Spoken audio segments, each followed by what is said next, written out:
গরিবের ফ্ল্যাগশিপ মানে পিক্সেল 9 ফোনটার সমস্ত ইনফরমেশন বর্তমানে ইন্টারনেটে ভাইরাল। আর এই ফোনটা আগামী মার্চ মাসের মাঝামাঝি সময়ে আইফোন SE 4 অথবা আইফোন 16 সিরিজের বেস ভেরিয়েন্টকে খেয়ে দেওয়ার জন্য মার্কেটে নিয়ে আসবে গুগল, যেখানে কিনা তাদের ফ্ল্যাগশিপ চিপসেট থাকবে, তার পাশাপাশি সর্বোচ্চ 512 জিবির ইন্টারনাল মেমোরি এবং ফ্ল্যাগশিপ গ্রেডের ক্যামেরা সেটআপ পেয়ে যাব আমরা, তাও আবার অল্প টাকার ভেতরে। সো পিক্সেল 9 ফোনটার প্রাইস, স্পেসিফিকেশন, ক্যামেরা সহ এর পারফরমেন্স সম্পর্কে জানতে লাইক আর সাবস্ক্রাইব করে শেষ পর্যন্ত দেখতেই থাকুন।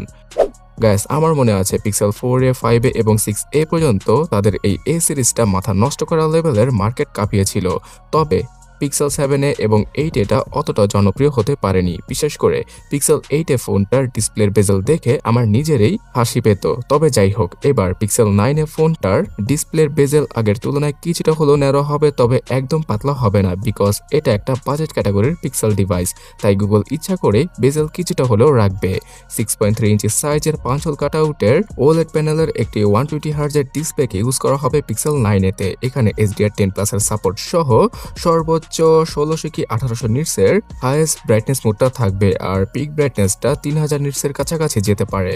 ফুল HD+ রেজলিউশন থাকায় কন্টেন্ট ওয়াচ করে এই ফোনটার মধ্যে ভালোই লাগবে, বিকজ এর PPI ডেন্সিটিটা 420 কি 21 হতে পারে। অলওয়েজ অন ডিসপ্লে সাপোর্ট সহ একদম বাটার স্মুথ একটা ডিসপ্লের এক্সপিরিয়েন্স পাওয়া যাবে পিক্সেল 9 ফোনটা থেকে। এই ফোনটার পেছনের ডিজাইন এবার কিছুটা পরিবর্তন করা হয়েছে। অবিকল পিক্সেল 9 সিরিজের মতো না হলেও ক্যামেরা বাম্পটা শুধুমাত্র ক্যামেরা পর্যন্ত সীমিত। পেছনে ডুয়াল ক্যামেরা কাটআউট আর বিভিন্ন কালার থাকবে ব্যাক সাইডে, মানে বাজেট ক্যাটাগরির পিক্সেল ডিভাইসগুলোতে কালারের অভাব হয় না। আর এই লিক ইমেজগুলো দেখলে সেটা আপনারা বুঝতেই পারছেন। তো এইরকম ডিজাইন যদি আপনাদের ভালো লেগে থাকে তাহলে বন্ধুদের সাথে ভিডিওটা শেয়ার করুন। সো ক্যামেরা সম্পর্কে জানার আগে এর সফটওয়্যার সম্পর্কে জানা যাক, বিকজ এই একটা কারণে পিক্সেলের এই সিরিজের ফোনগুলো সবচেয়ে বেশি বিখ্যাত, কারণ অল্প টাকার ভেতরে আপনারা 7 বছরের OS আপডেট পেয়ে যাবেন। আমি জানি না যে এই ফোনটা কেনার পরে কেউ 7 বছর ইউজ করবে কিনা, বাট এটা ভালো একটা দিক। একবার ফোন কিনে 7 বছর পর্যন্ত নতুন নতুন আপডেট পাওয়া। তাছাড়া পিক্সেলের আপডেটের মাধ্যমে তেমন কোনো বাগ ভালুকের দেখা পাওয়া যায় না, এবং এখানে অ্যান্ড্রয়েড 15 পুরোপুরি ক্লিয়ার একটা এক্সপিরিয়েন্স পাওয়া যাবে, মানে খুব স্মুথ সফটওয়্যার এক্সপিরিয়েন্স পাওয়ার জন্য পিক্সেল 9 এটা খুব ভালো হবে চেক করার জন্য। তাছাড়া অ্যান্ড্রয়েড 16 আপডেট সবার আগে এই পিক্সেল 9 সিরিজে চলে আসবে, এবং লঞ্চ ইভেন্টে হয়তো গুগল অ্যান্ড্রয়েড 16কে নিয়ে বড়সড় একটা অ্যানাউন্সমেন্ট দিয়ে দিতে পারে। 8GB র্যাম থাকবে এই ফোনটায় এবং 128GB 256GB সহ 512 জিবির একটা ভেরিয়েন্টকে আনতে পারে গুগল।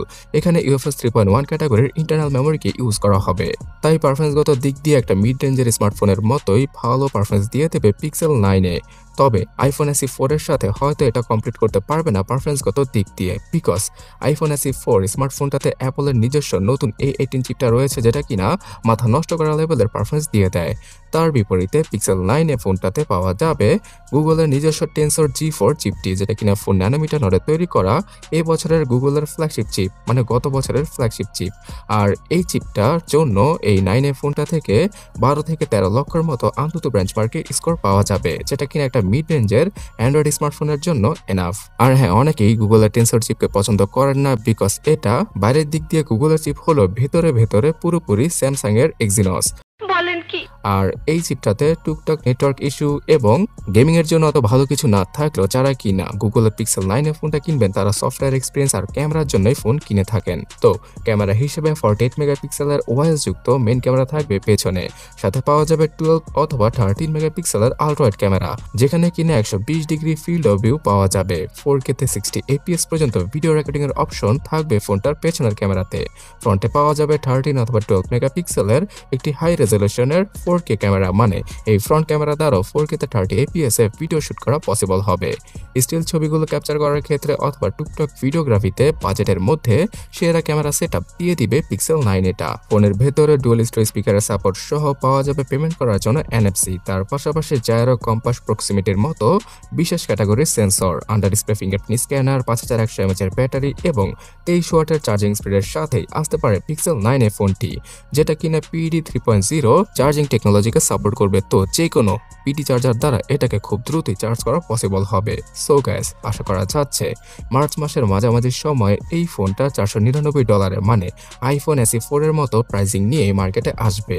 তো বাংলাদেশের মার্কেটে এই ফোনটা প্রথম 60,000 টাকার উপরে পাওয়া যাবে। পরবর্তীতে মানে আগামী বছরই দেখবেন যে এটা 40,000 টাকা নিচে চলে এসেছে। আর 2027 সালের দিকে এই ফোনটা 25,000 টাকা ইজিলি পাওয়া যাবে, যেমনটা কিনা গুগলের প্রতিটা ফোন পাওয়া যায়। তাই এবছর যদিও পিক্সেল 9 এর ফোনটা হিট হবে না, বাট আগামী বছর থেকে দেখবেন যে এই ফোনটা মুড়ির মতো সেল হচ্ছে আনঅফিসিয়াল মার্কেটে। তাছাড়া ইন্ডিয়ান মার্কেটে 40 থেকে 50,000 রুপির আশেপাশেই লঞ্চ করা হবে পিক্সেল 9 এর ফোনটিকে।